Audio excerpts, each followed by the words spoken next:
الحمدللہ رب العالمین والعاقبۃ للمتقین والصلاۃ والسلام علی سید الانبیاء والمرسلین اما بعد فاعوذ باللہ من الشیطان الرجیم بسم اللہ الرحمن الرحیم ان اللہ وملائکتہ یصلون علی النبی یا ایھا الذین آمنوا صلوا علیہ وسلموا تسلیما اللہم صلی علی محمد وعلی آل محمد کما صلیت علی ابراہیم وعلی آل ابراہیم انک حمید مجید اللہم بارک علی محمد وعلی آل محمد کما بارکت علی ابراہیم وعلی آل ابراہیم انک حمید مجید الصلاۃ والسلام علیک یا رسول اللہ، الصلاۃ والسلام علیک یا حبیب اللہ، الصلاۃ والسلام علیک یا رحمۃ للعالمین وعلی آلک واصحابک یا خاتم النبیین۔ واجب الاحترام برادران اسلام، سب کی سب تعریفیں اللہ رب العالمین عز و جل کے لیے، جس نے بلا شرکت غیر پوری کائنات کو وجود عطا فرمایا، اور درود لامحدود اور سلام بے شمار ہمارے پیارے نبی، ہمارے پیارے آقا، ہمارے پیارے پیغمبر سرکار مدینہ، سرور قلب و سینہ، فیض گنجینہ، صاحب معطر پسینہ، باعث نزول سکینہ، آقا نامدار، مدینے کے تاجدار، سارے نبیوں کے سالار، حبیب کردگار، محبوب پروردگار، جناب احمد مختار، حضرت محمد مصطفیٰ صلی اللہ علیہ وسلم کی ذات گرامی پر کہ جنہوں نے دنیا میں تشریف لا کر حق کا بول بالا فرمایا۔ واجب الاحترام برادران اسلام، ایمان کے اعتبار سے انسانوں کی 4 قسمیں ہیں، اور یہ 4 اقسام ہمارے پیارے نبی، ہمارے پیارے آقا جناب محمد الرسول اللہ صلی اللہ علیہ وسلم نے بیان فرمائی ہے۔ مشکات المصابیح کے اندر یہ حدیث مبارکہ موجود ہے۔ پیارے رسول اللہ صلی اللہ علیہ وسلم نے ارشاد فرمایا، ایمان کے اعتبار سے آدم کی اولاد کی 4 قسمیں ہیں، یعنی انسانوں کو ایمان کے اعتبار سے 4 اقسام میں تقسیم کیا گیا ہے۔ نمبر 1، وہ انسان جو مومن ہی پیدا ہوتا ہے، مومن ہی زندہ رہتا ہے، اور مومن ہی مر جاتا ہے۔ یہ ایمان کے اعتبار سے پہلی قسم ہے، یعنی مومن ہی پیدا ہوتا ہے، کیونکہ اس کے والدین مومن ہوتے ہیں تو وہ بھی مومن ہی پیدا ہوتا ہے۔ مومن ہی زندہ رہتا ہے، مومن معاشرے میں رہا، اسلامی معاشرے میں قیام پذیر رہا، اسلام کی حالت میں زندگی گزاری، مومن ہی زندہ رہتا ہے،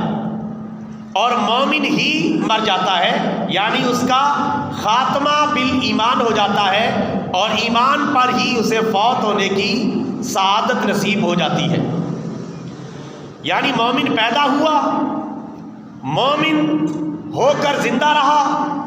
اور مومن رہ کر ہی اس دنیا سے چلا گیا، تو یہ ایمان کے اعتبار سے سب سے اعلیٰ قسم ہے کہ کفر کسی جگہ بھی نہیں آیا، ایمان کی حالت میں پیدا ہوا، ایمان کی حالت میں زندہ رہا، اور ایمان ہی کی حالت میں دنیا سے چلا گیا۔ اور عام طور پر الحمدللہ تقریباً بظاہر اکثر مسلمانوں کا یہی حال ہوتا ہے، باقی غیب کا علم صرف اللہ جانتا ہے، حقیقی فیصلہ تو اللہ تعالیٰ ہی قیامت کے دن کرے گا کہ کس کا خاتمہ ایمان پر ہوا ہے، کس کا نہیں ہوا، لیکن ظاہراً ظاہری اعتبار سے یہ سب سے اعلیٰ قسم بنتی ہے، ایمان کے اعتبار سے جو پیارے رسول اللہ صلی اللہ علیہ وسلم نے 4 اقسام بیان کی ہیں کہ مومن پیدا ہوا، مومن حالت میں زندہ رہا اور مومن حالت میں ہی دنیا سے چلا گیا۔ نمبر 2، ایمان کے اعتبار سے دوسری قسم، ایک بندہ ایسا ہے کہ جو کافر پیدا ہوا، یعنی اس کے والدین کافر تھے، اس لیے وہ بھی کافر ہی پیدا ہوا، چونکہ بچہ اپنے والدین کے تابع ہوتا ہے۔ اگر والدین مومن ہیں تو ان کی اولاد کو بھی مومن ہی سمجھا جائے گا، اگر والدین کافر ہیں تو ان کی اولاد کو بھی کافر ہی سمجھا جائے گا۔ تو یہ دوسری قسم ہے کہ بندہ کفر کی حالت میں پیدا ہوا، کفر کی حالت میں زندہ رہا، یعنی اس کے والدین کافر تھے تو کافر ہی پیدا ہوا، پھر کافروں کے معاشرے میں رہا یا کسی اسلامی ملک میں رہا، اسلامی معاشرے میں رہا، لیکن رہا کافر، کافر ہی رہا اور کافر ہی مر گیا۔ یہ ایمان کے اعتبار سے سب سے بدترین قسم ہے کہ کافر ہی پیدا ہوا، کافر ہی زندہ رہا اور کفر کی حالت میں ہی مر گیا، اسے کسی بھی جگہ ایمان کا ذائقہ چکھنا نصیب نہیں ہوا، کفر کی حالت میں پیدا ہوا، کفر کی حالت میں زندہ رہا اور کفر کی حالت میں دنیا کو چھوڑ گیا۔ یہ دوسری قسم ہے۔ نمبر 3، وہ مومن کہ جو ایمان کی حالت میں پیدا ہوا، ایمان کی حالت میں زندہ رہا، یہ تیسری قسم ہے۔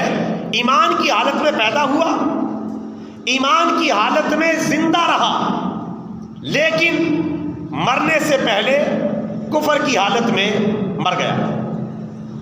یہ ایمان کے اعتبار سے تیسری قسم ہے انسانوں کی۔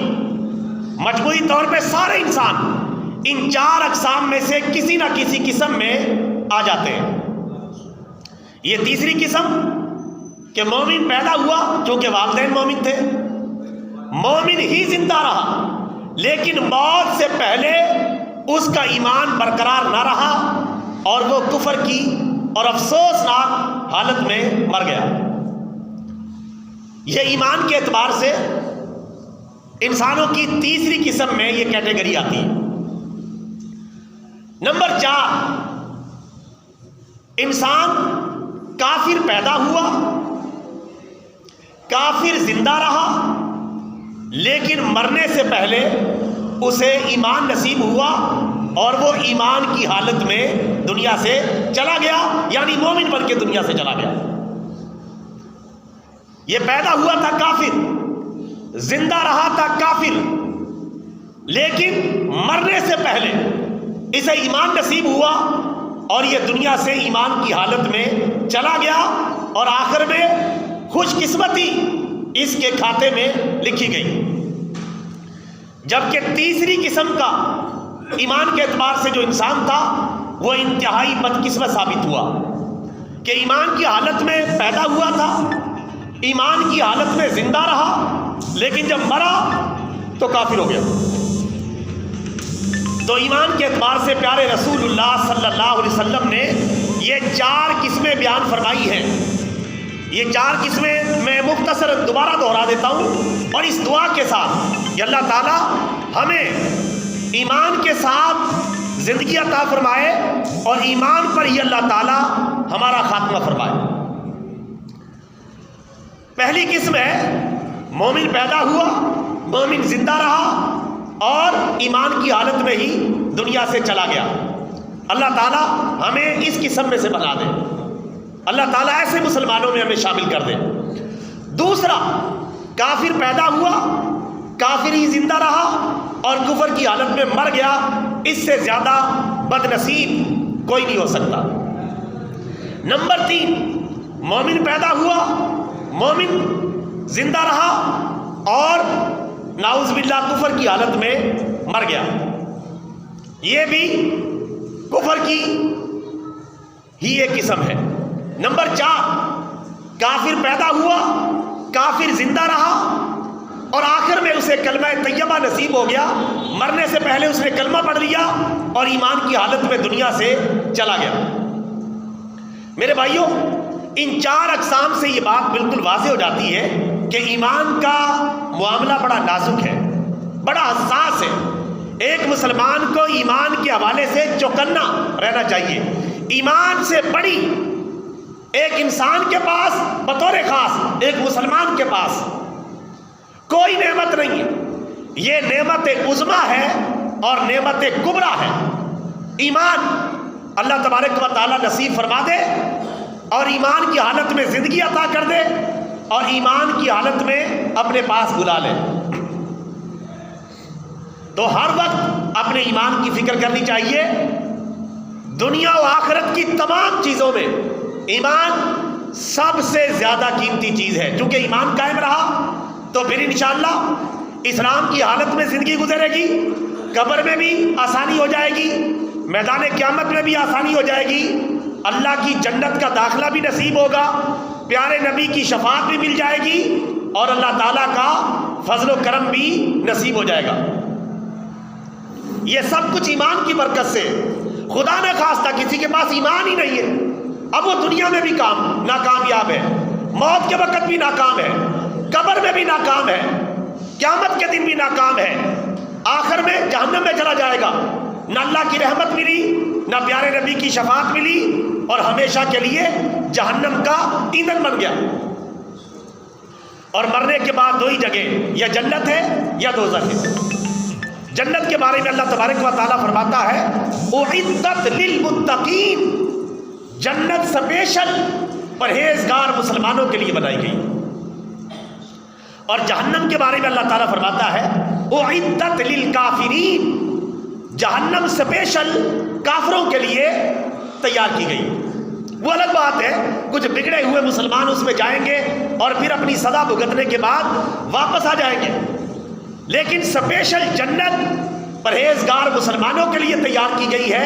اور خصوصی طور پہ جہنم جو ہے یہ کافروں کے لیے تیار کی گئی ہے، مسلمانوں کے لیے تیار نہیں کی گئی۔ مرنے کے بعد 2 ہی ٹھکانے، یا تو قبر جنت کے باغوں میں سے ایک باغ بن جائے گی اور یا جہنم کے گڑھوں میں سے ایک گڑھا بن جائے گی۔ لہٰذا میرے بھائیوں، اپنی زندگی میں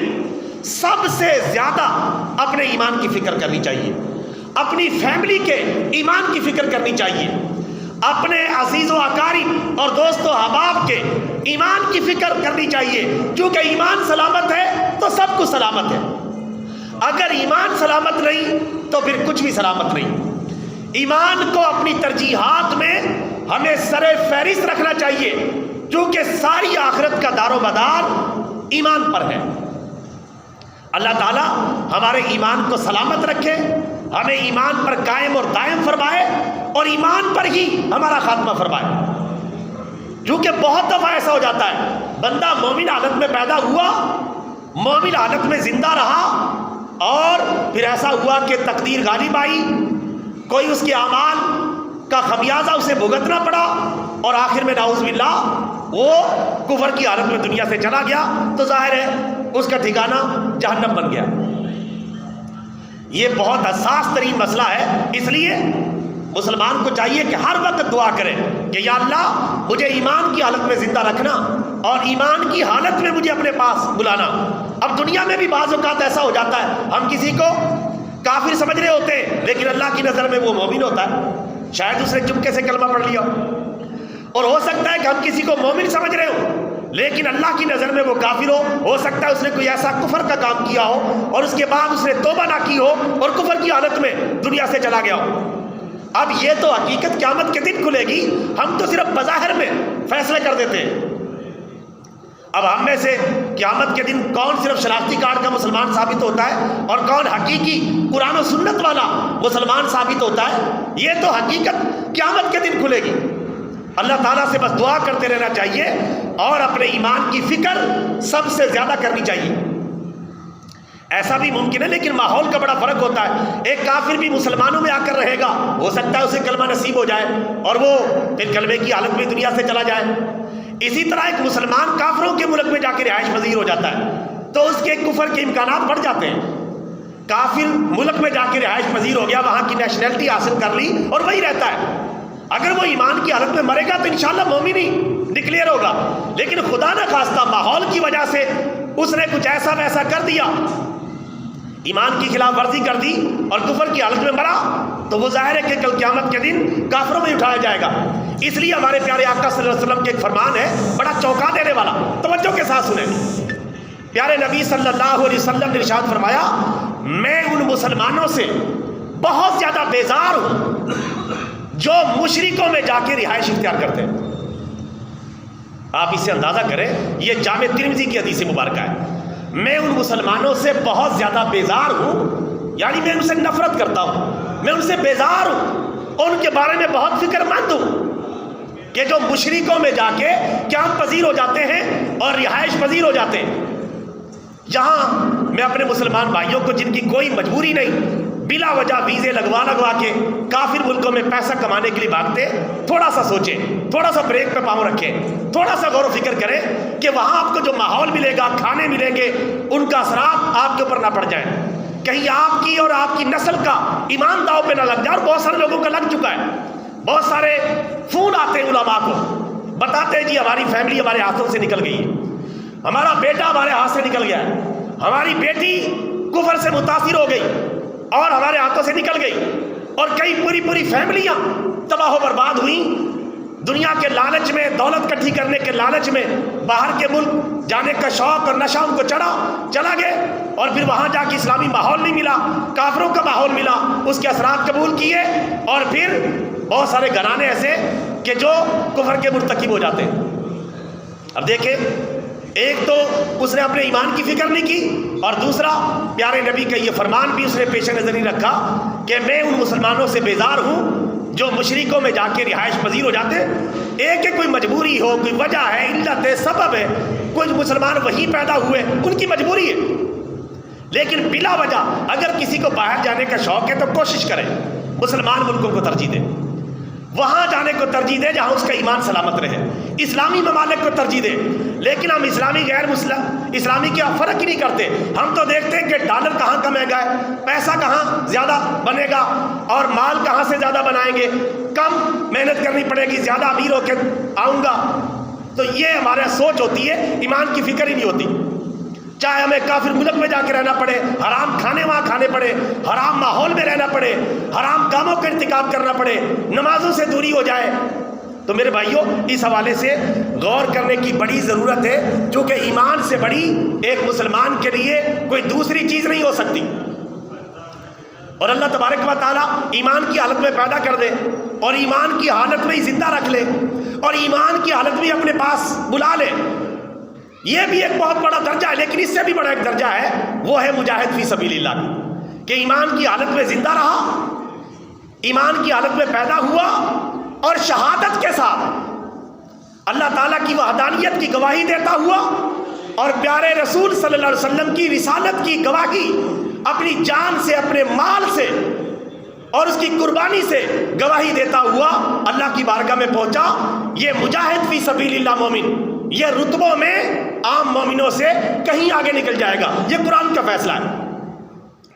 5ویں سپارے میں اللہ تعالیٰ نے قرآن پاک میں اعلان کر رکھا ہے کہ اللہ تعالیٰ کے راستے میں جہاد کرنے والے مسلمان گھروں میں بیٹھے رہنے والے مسلمانوں سے درجوں میں افضل ہیں, بلند ہیں, برتر ہیں. تو میرے بھائیوں,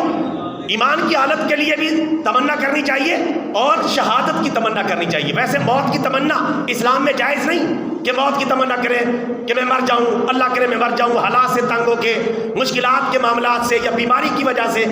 تو موت کی دعا مانگنا جائز نہیں. زیادہ سے زیادہ کوئی بندہ کہہ سکتا ہے تو اتنا کہہ سکتا ہے کہ یا اللہ, جب تک میرے لیے زندگی بہتر ہے مجھے زندگی عطا فرما, اور جب موت میرے لیے بہتر ہو تو مجھے اپنے پاس بلا لینا. اس سے زیادہ نہیں کہہ سکتا. یہ نہیں کہہ سکتا یا اللہ مجھے ہلاک کر, مجھے موت دے دے, میں مرنا چاہتا ہوں, یہ حرام ہے. ہاں, شہادت کی تمنا کر سکتا ہے کہ یا اللہ جب بھی تو مجھے اپنے پاس بلائے تو شہادت کے ساتھ مجھے بلانا، میں تیرے راستے میں تیرے دین کی بالادستی کے لیے، اعلائے کلمت الحق کے لیے جہاد فی سبیل اللہ کرتے ہوئے اور تیرے راستے میں لڑتا ہوا شہید ہو جاؤں، اور اس حالت میں تو مجھے اپنے پاس بلا لے اور مجھے شہید فی سبیل اللہ کے درجے عطا کر دے۔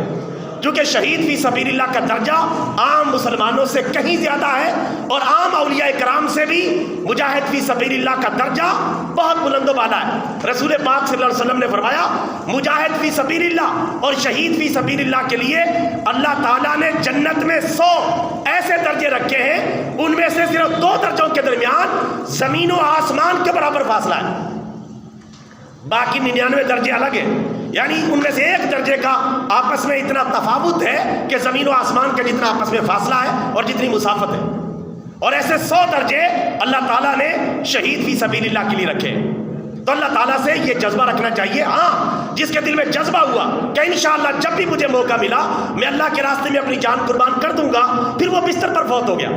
انشاءاللہ اللہ سے امید ہے اللہ تعالیٰ اس کی سچی نیت کی بدولت اللہ تعالیٰ کل قیامت کے دن اسے شہداء کی فہرست میں اٹھائے گا۔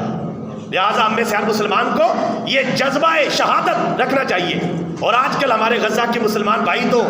تھوک کے حساب سے شہادتیں پیش کر رہے ہیں اور قربانیاں دے رہے ہیں۔ اس وقت تقریباً 16,000 کے قریب ان کی شہادتیں ہو چکی ہیں، 6,000 کے قریب بچے شہید ہو چکے ہیں، 4,000 کے قریب خواتین شہید ہو چکی ہیں، تقریباً 40,000 کے قریب مسلمان وہاں زخمی ہیں، سینکڑوں ملبے کے نیچے دبے ہوئے، سینکڑوں لاپتہ ہیں، اور تقریباً 15 سے 16 لاکھ کے قریب مسلمان بے گھر